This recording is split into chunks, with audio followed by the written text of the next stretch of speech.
The first snow of the season has blanketed our homestead. There's always something special about the first snow, and this year it feels even more special. The kids pulled out the snow clothes and we all dressed quickly with anticipation. If you've ever dressed kids for winter, it's quite the ordeal, but this time it was worth it. We spent hours outside exploring and playing in the snow till dark. I walked around checking on the various parts of our homestead. The rabbits, tucked in cozy, all of them super warm with their hay. They seemed joyous as well. As you look over, you can see where our coop is going to be. And yes, with all this snow, there will be definitely a little bit of a delay getting that going again. I also wanted to check on the seeds that I had planted outdoors a few weeks ago, and they are looking great and still growing despite our super cold weather.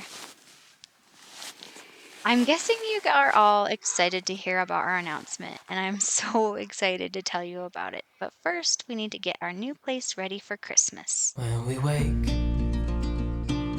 hear the birds and see the sun. Side by side our fears are done.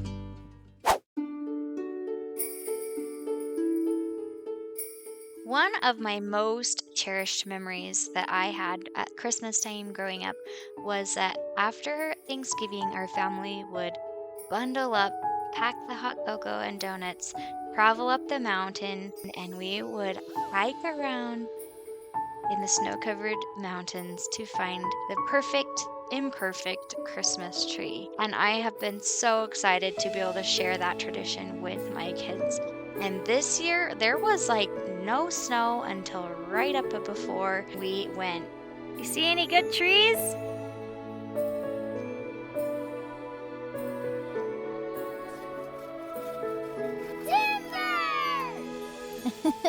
There's a lot of hype around creating and finding and decorating the perfect tree.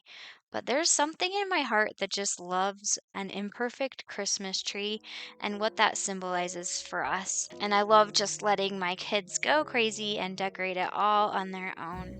I had been in search for the perfect Christmas candle that didn't burn my eyes or give me a headache, and there was the cutest little boutique shop on the main street in the town near us, and I had a feeling there would be a good natural option for candles at this place, and there was. So I lit the candles, we lit the tree, and enjoyed the warm glow of our Christmas tree.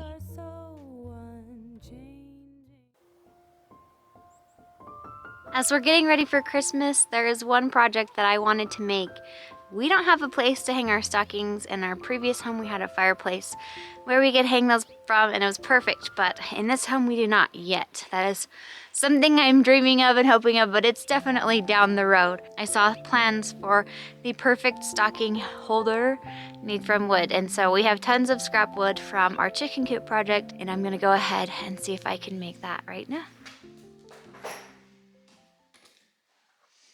As I mentioned before, in our previous home, we actually had a fireplace with a very cute mantle that we made. But before that, we had lived in apartments or rentals, and there was never a good spot for us to hang the stockings. So I wouldn't hang them up, and we would just set them out on the couch on Christmas Eve with their goodies inside, and the kids could come and get them in the morning. But I wanted to have the stockings be more a part of the decor in our home. And so about 5 years ago, I had made stockings knowing that we were going to live in a place where we could hang them on a fireplace. And now we've moved and we don't have a fireplace, and I don't want to go back to just setting out our stockings on Christmas Eve. I want them to be a part of our decor. But I also didn't want to spend a ton of money on buying or creating a way to hang our stockings because I wasn't quite sure how permanent this situation would be, knowing that someday I really want some kind of fireplace or wood burning stove in our living space. And I tend to rearrange furniture for a year or two of living in a new place just to get the space right. And so I did look online for stocking hangers. You can buy them, and the cheapest one I could find was about $65, and the reviews were awful. It talked about how it was just plastic poles that wasn't very sturdy, and it just didn't seem right to spend that much money on something that wasn't going to be a very good option. And so I decided, as I mentioned before, to look up some plans, and I found this plan made by Anna White. If you've ever built something, you probably know her name. She has lots of free plans on her website, and a lot of them come with a video. So this one came with just a quick video, and so I could just look at that and see how to do it because of how simple it was. But that was exactly what I needed because I didn't have a lot of time and energy, mental space to spend on creating an elaborate stocking hanger, but I also wanted it to look pleasing to the eye. So when I saw these plans, I felt like it checked both of those boxes, and I went ahead and decided to get started on that. And as I was building it, it was just really satisfying to know that I could make this for basically the price of the hardware because we had the wood already that we had purchased from our coop. Because otherwise, I don't really have a place to put our stockings. Stain it? All right. Are we gonna stain it? Yeah, so I need to sand it first, and then we'll stain it. And then we'll put little hooks on it on the front. So I'm gonna try to sand our stocking holder right now. I really hope I can get to staining it today, but the only problem is that our stain is behind all of those things. So I might be maneuvering around our chicken coop walls to get it out. I really want to get these walls up, but alas, one thing at a time, right? We also need to find the extension cord. I found it because that's the next step. Ooh, there's a spider web all over this. I know. I remember you talking that black widow. What is that? Is it a black widow? It might be. Hopefully not. Yeah. Dead things, so maybe it wasn't anything. Maybe it's just like a wrapped up bug. I really like when a project is something that I can get done by myself. I really like working with my husband on projects. It's a fun experience and it's fun to gather the whole family. But when we have to wait to do things together, because of either I like to think things through with him just so that don't get it wrong, or I'm not strong enough to be able to maneuver large pieces of lumber around, then I have to wait for him. And it just makes the project take a lot longer, as you can see with our chicken coop. So it's been fun to work on this little project with my son and just be able to get it knocked out in just a day or so.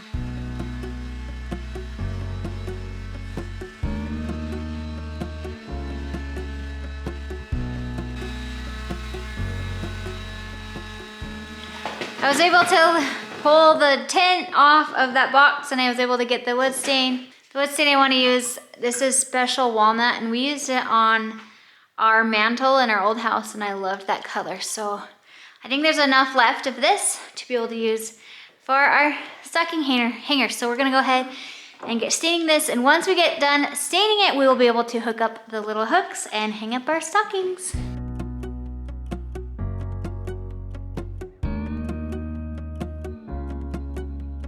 If you go on too dark, then it will be darker than I'm hoping.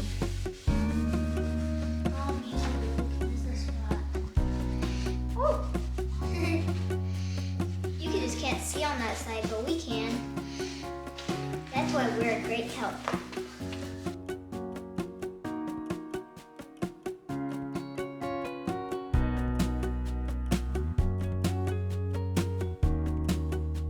I'm finished staining, and it'll probably dry really quick because I just did one light coat. It's not gonna go through anything heavy duty, so I don't worry too much about protecting it a ton. And then we'll put on the hooks. Our family has really been getting into making our own pastas. We put on some Italian music and shaped the dough that we've made, and you could make it in all different shapes and sizes, and it still tastes so good. When they float to the top, that means they're almost done. Are some floating? Yeah. So we whipped up some pasta and had a yummy pasta dinner before heading back out and finishing the stocking hanger. It's dry. Let's bring it in. Nate's gonna help me measure so it's properly done.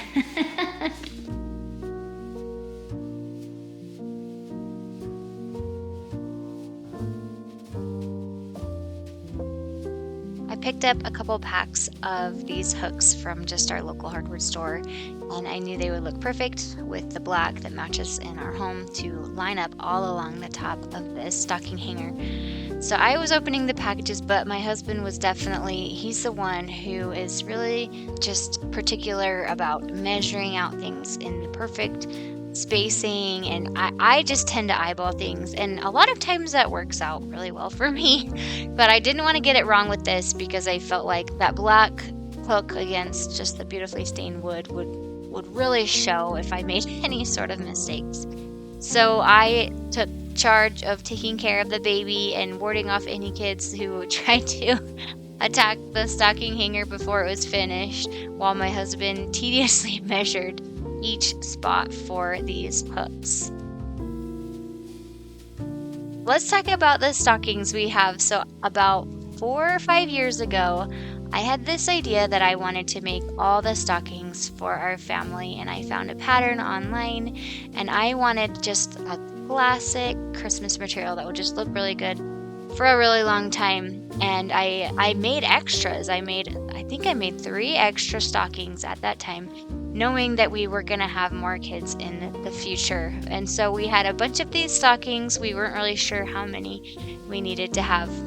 And each year after year, we would grab one of those extra stockings after we had a baby. And I bought extra tags so that I could stain the tag and color in their name on that stocking. And it felt so good to be able to pull and have that matching set already done. I didn't have to go searching for a new stocking each time that we had a new baby.